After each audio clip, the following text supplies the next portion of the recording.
It's too bad, but we have to respect Farina's decision. Maybe the thought of performing brings up too many painful memories now.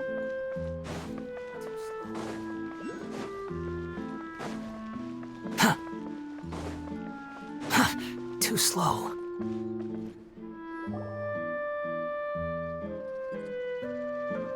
Huh? Isn't that Charlotte?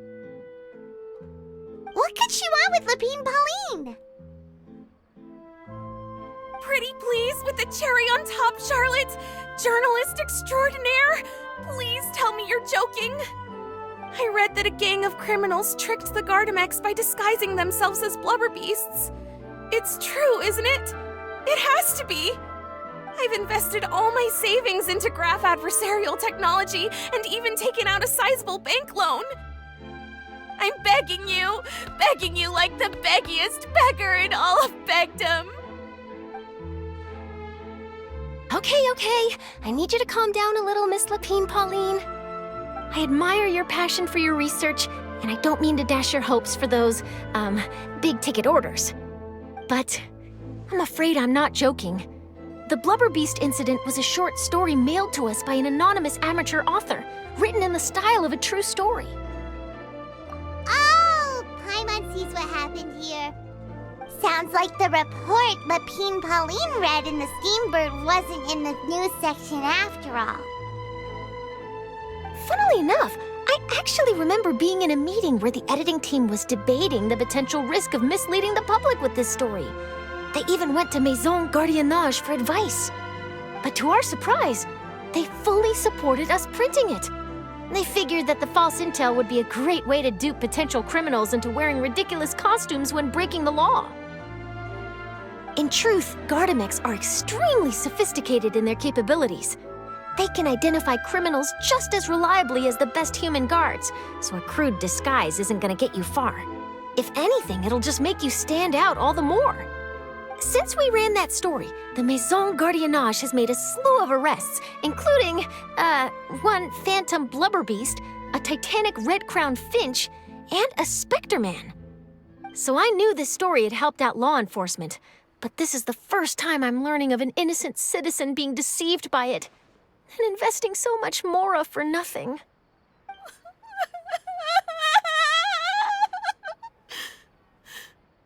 Uh-oh. So Lapine Pauline's whole research project is based on a fictional story? Which means we're not gonna get a big bonus after all. But more importantly, she's gonna lose everything she's invested. Traveler! Paimon! You're back! I was in the area taking some photos for a story when I got to talking to Miss Lapine Pauline about her research. She told me about your collaboration. She was hoping I could write an article to spread awareness about image recognition technology. She even paid me for the article and gave me one of her prototype devices before I could get a word in. I unfortunately had to dash her hopes, and I'm afraid all your hard work was in vain too. She's desperately trying to find a way to rescue the project and get you the mora you're due. I've tried to let her down gently, but she's finding it all very hard to accept. This is a new situation for us, too. It's such a pity. It seems like the author was only trying to make the story interesting, and the Maison Gardiennage only had Fontaine's best interest in mind. Wait, Miss Lapine Pauline, what are you doing? I'm gonna pick a fight with a Gardamek, head to the opera at Biclès, and get a one-way ticket to the Fortress of Meropide. That way, I won't have to repay my debts. It's the only way I can afford to keep on living. Whoa, there's no need to go that far. I mean, come on, look at you. You wouldn't even dent the Gardamex armor. In all likelihood, they'd only hold you up at the Maison Gardiennage for a few days before letting you out, and then you'd still have to repay your debts.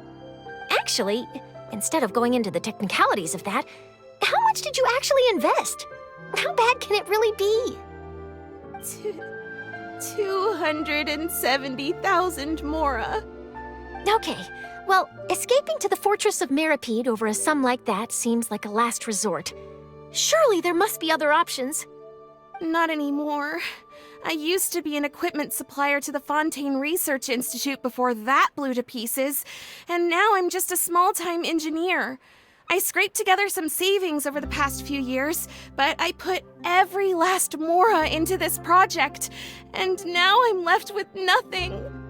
It's not just my savings that are gone. It's my whole future as a graph adversarial technology specialist and my dreams of becoming a billionaire one day.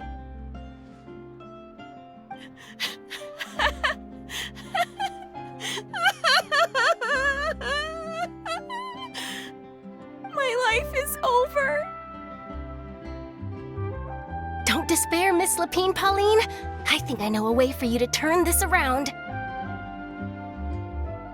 This prototype you've given me, the camera lens for image recognition sample collection. It's really quite something. You said you designed it specifically for high-fidelity image capture and analysis, yes? The rapid focal length adjustment is a very useful function in its own right. It's sure to make many journalists' jobs much easier. In fact, I'd say it has the potential to revolutionize Fontaine's news media. So your research efforts thus far are by no means in vain. The technology you've developed may have many applications that you've never even considered. Really? Absolutely. I've been working as a journalist for the Steambird for a long time now. No one understands the issues we journalists face on a day-to-day basis better than me. So keep calm, take heart, and start thinking about mass production. In the meantime, I'll show your invention to all my colleagues to drum up interest in your product. I can't believe it! If this is true, then I can look into setting up a whole camera lens development pipeline. My big-ticket orders and billionaire aspirations are still in the cards. Oh, maybe I should consider taking out another loan. That way, I can rapidly improve the lens production process, be the first to market, and prepare to battle for dominance in the camera industry. Come on! Stop daydreaming about your pipelines for a minute. Just take it one step at a time and see how it goes. There's no sense in putting all your eggs in one basket before things are even off the ground. And I can probably speak to some people I know and license my image recognition device to a workshop to raise some funds. I can't believe I didn't think of this sooner. There's no time to lose. I need to get to work. Early bird gets the worm. Can you believe her? She just ran off. Paimon's pretty sure our advice went in one ear and out the other. It's understandable. When inspiration and passion strike at the same time, it's all too easy to throw yourself headfirst into your work and forget about everyone around you. A lot of journalists are the same way when they're first starting out. But don't you worry. I'm gonna write an article on all this, and I'll be checking in on her regularly. Her research has the potential to benefit the entire journalistic community. I'll give her plenty of input to stop her from going down any rabbit holes and make sure mass production of her lens can begin as soon as possible. It's reassuring to know that you'll be looking out for her, Charlotte. Actually, you know what? Why don't you two take this prototype lens? I'm sure you'll have plenty of chances to use it on your travels. It takes the right person to get the most out of a new technology. In your hands, it's sure to capture some amazing sights. Thanks a lot, Charlotte. No bonus, no biggie. This makes everything worth it. You're welcome. I got something out of this too. The beginnings of a very interesting news story. The boundaries between real news reports and news-like fiction must not be blurred, even when there's a compelling justification for doing so. Yes, that's how I'll phrase it to the editors when I give them my feedback. Let's hope we don't mislead any more well-meaning citizens in the future.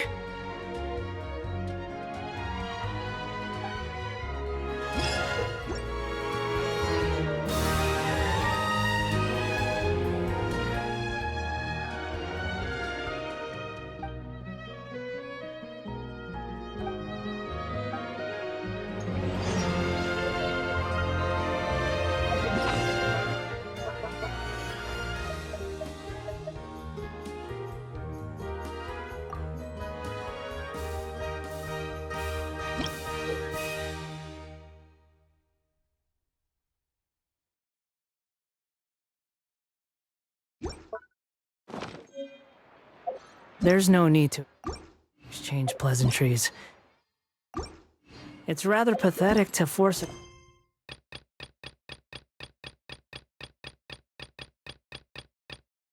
conversation just to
Huh? What's going on? Are they arguing?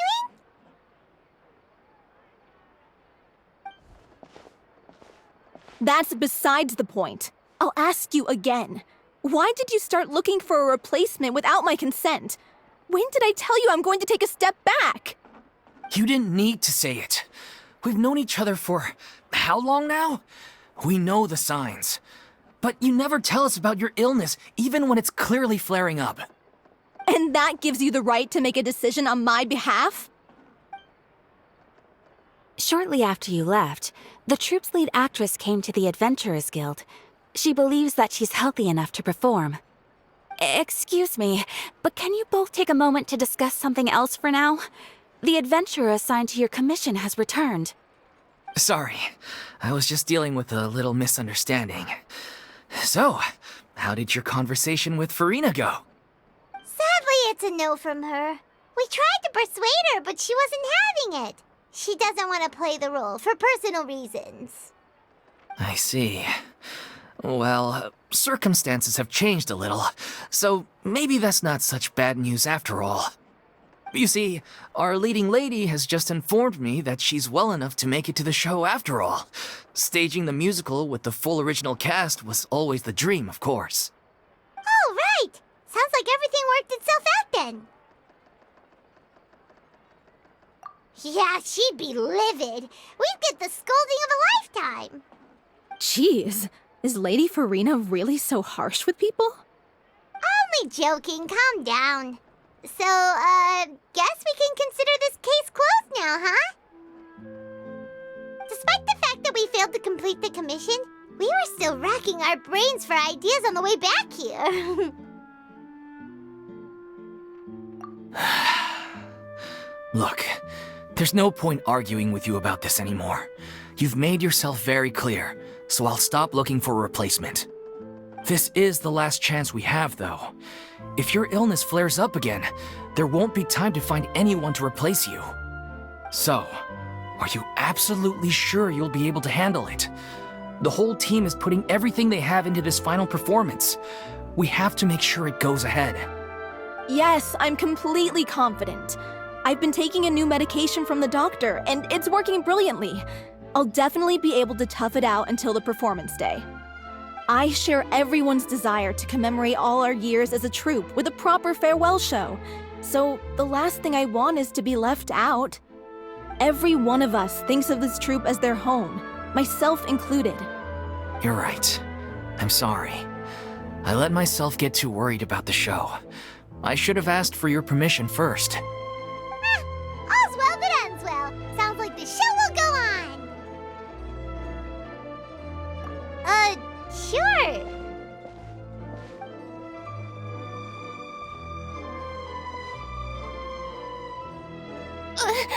Hey, how did you...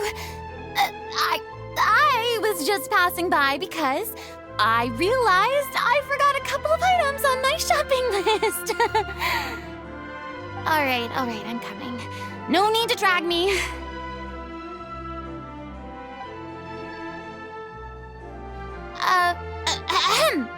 Hello, one and all. I couldn't help but overhear your conversation just now. Farina? Didn't you say you were gonna take a rest at home? What are you doing here? I was just ever so slightly concerned about the situation you mentioned. Yes, a teensy bit concerned, that's all. When you came to talk with me earlier, I jumped right to explaining my position and said some strongly worded things. And all before I even had a full grasp of the situation. Anyway, I just feel a bit bad about how it went down. I'm sorry, Paimon. Oh, it's totally fine. Paimon didn't take any of that personally. You really have a knack for asking the most uncomfortable questions, don't you? I felt very sheepish, having had a change of heart after flatly refusing you. And then, to make matters worse, you caught me. But in any case, it sounds like the issue has already been resolved. Yeah. When they said they were gonna ask for your help, I almost had a heart attack. I mean, How could we be worthy of having Lady Farina star in our show? There's no need to think like that. And no need to keep addressing me as lady. Just Farina is fine. I was wondering, if this troupe is so important to all of you, why does it have to disband? If the difficulties are purely financial, then there must be a solution. You could put the shows on pause while you look for a sponsor, for instance. Everyone seems so devoted to the troupe. I'm sure if you keep chipping away, you'll find a way through. We all want to believe that, but some things are just beyond our control. Everything's been going downhill ever since we lost our director. She was the heart and soul of our troupe. She kept us going. Her name was O'Reilly, and she was the founder as well as the artistic director of our troupe. And tragically, she was a victim in the serial disappearances case. What? That's actually how I recognized these two. It was all thanks to their efforts that the true culprit was brought to justice. But still, no sentence can bring our director back to us. She was a loyal fan of your performances, Miss Farina. They were what first inspired her to get into musical theater. She rallied many people around her who were destitute or had lost their sense of purpose in life, and convinced them to join her troupe. She wrote her own scripts, acted on stage, and mentored each and every one of us. People loved our performances back then. We seemed to be going from strength to strength. Things were really looking up for us. And then disaster struck. Yeah. After that, the entire troupe fell into disarray. None of us know anything about script writing, let alone how to handle the business side of things. We've been doing the best we can. But despite our efforts, things are slowly but surely falling apart. It's agonizing. But ultimately, we'd rather end things now on our own terms than stick it out to the bitter end and watch all our dreams turn to dust. Oh. What a terrible waste. A gifted artist from humble beginnings who achieved so much and no doubt had much more to give. And then her life was so cruelly taken. I suppose it's fair to say then that this final show, besides being your farewell to the stage, is also your final gift for her? Yes, exactly. We all miss her terribly. Well, good thing I followed the traveler here. After hearing this tragic tale, I can no longer stand by and do nothing. Farina. I know what you're thinking, but I by no means plan to cross the boundary I've set for myself. Besides, they're no longer looking for a replacement anyway. I can, however, provide some artistic guidance from the vantage point of a highly experienced audience member.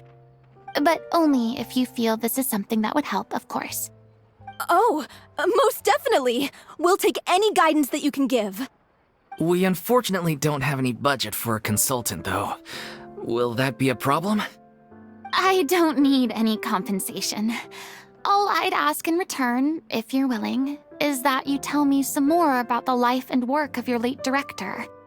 Something I've begun to realize since my departure from the Opera Epiclese is that there's a lot you don't see when you observe everything from on high. The law only judges criminal behavior and does not weigh human emotion. The court's verdict can settle the question of criminal liability, but what about all the unresolved emotions of the parties involved? What happens to them? An interesting answer. But if you ask me, I think all emotion shall ultimately return home to the heart and slowly settle with the passage of time. Take, par exemple, how this troupe pines for their late director. Things such as this I have never witnessed before, and so I should like to observe, perchance to understand. Huh. Still a fan of your old dramatic monologues then, huh? You just want to get back in on the action, don't you? No. This is a completely different situation. Pearls before swine. The name's not Swine, it's Paimon! Would you be willing to join me? Come on, take a break from adventuring to listen to a story. Thank you all so much. Our director was a huge fan of Miss Farina's performances, as of course we all are. Alright, follow me. We'll go to our usual practice space. Please excuse the size. It's a little on the smaller side.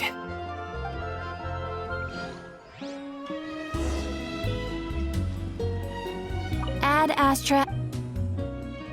Thank you for completing